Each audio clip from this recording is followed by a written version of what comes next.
So that's not true though. A lot of people don't like. You saying that represents the Joe's represents us in a way where it's valued. It's not looked upon in a bad way.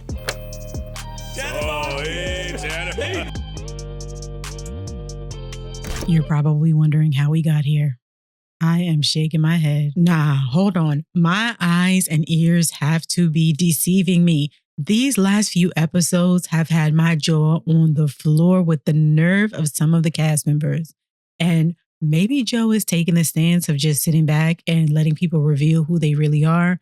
Or maybe he's been in the game so long that none of this phases him anymore. But one thing I do know, the elephant in the room between Joe and this crew is getting bigger by the episode. And pretty soon, it's about to pull up a mic and start telling all the tea. Real quick, before we get into this, I was just checking the comments and analytics, and apparently Chatterboxx has officially reached international ears. So shout out to everybody rocking with me. I genuinely appreciate every single one of y'all. Now, if you have been watching these last few Joe Budden Podcast episodes, Patreon included, and if you've been keeping up with my videos, then you already know this is not the first time Emanny has said something lately that has made the room give him the side eye. And I'm starting to think these moments, they're not random. These are all connected and they go way back to the point that he was talking about with his career. So let me set the scene. In the room, we got Joe, Flip is next to him, Marc is on the perch, although noticeably quieter than usual, by the way. Ish is in his spot, Sasha's holding down the middle, Ice is next to her, obviously doing what Ice does at this point. Emanny is over in the side chair and Parks. What happens next had me doing a double take, rewinding because my jaw was on the floor. Emanny literally says to the room, "We are the representation of the podcast. Is there someone up here that is the gold standard for how the podcast should be represented?" I kid you not. The first person to speak is Ish. And just guess, take a wild guess who he says. You're not going to guess. It's Parks. He says Parks. Emanny says Parks, right. And in this moment, I'm with Sasha. She slowly turns her head and she is looking right at Joe to see how he is reacting. This is Joe Budden's face. Joe's giving a little nod and I don't know, is that an all right bet? I got you. I'm going to fix that. I'm scared for Emanny. Parks speaks up and he is like, this is his brand. Ish doubles down. No, not only doubles down, he triples down on it and says Parks' name again and again. Nope. Y'all are going to have to hear this for yourself because I don't even think I am explaining the energy in the room. You need to see this episode on full for yourself. Here is a small portion of how it went down. Because now it's making me think a lot of businesses are held to an unfair standard because of people's experience with one person. One person. One person can up a whole person's perception of a business. That's a fact. You take that risk. No, so my question really is, because I got a question. Hypothetical. If we are now the representation of the Joe Budden Podcast, mm-hmm. One person meets Flip and they don't like Flip, so now they feel like that's the. Is there someone up here who you think is the gold standard for how the podcast should be represented? Like if I had to walk someone into the door and say, this is the person that should represent the actual Parks, right? Joe. For me. It is his brand. It's his brand. Yeah. So that's not true though.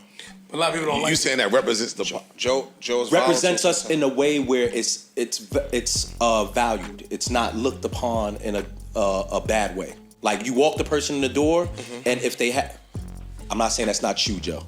That was crazy. I'm not saying that's Joe. I didn't say that. I'm not saying that's not you. Cook, you cooking. I'm not interrupting. Yo, look at me, yo. He's doing that shit again. What I'm saying, you want to get the most positive. You want to get the most positive response from everyone in the room. Who is that person? The most positive? The most positive response.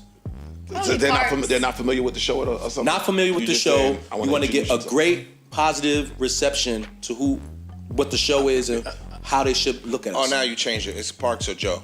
But if they already are familiar with the show and familiar with the characters up here. No, it's a new business. Just like how we say, we walk into a spot, new business. The host might be an asshole, but the waiter's nice. So that's what I'm saying. I got a funner way to do what you're doing. Hold on. I know as a business owner, if somebody came on my platform and said that another person can represent my brand better than me, they're inside my business, sitting on my couches, and you were saying another person can represent my brand better than me in a more positive light, I'm just saying there might be some furniture moving and some contract rearranging. Maybe this is coming from my lens of understanding what it takes to bootstrap several businesses, to put in that sweat and equity, the work, build it from nothing. And I'm talking about a physical business, not just in content creation. Okay. So my perspective is a bit different, maybe. In my opinion, he has given everyone that is sitting on those very couches an opportunity. And it's not to say that they didn't have other opportunities, they wouldn't be who they are, as well as we are all aware of the behavior that we see on camera from Joe Budden. I get where Emanny and Ish might have been trying to go, but for me, it did not land correctly. Like I said, as a business owner, it just didn't land correctly. It didn't sound right.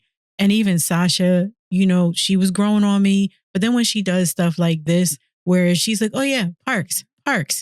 For someone that doesn't even watch the podcast, that annoys me in of itself. If you come into this realm and then you say you don't even watch the pod, that is like nails on a chalkboard to me. But she even starts agreeing with them. You heard Joe Budden say he has a more fun way to do this.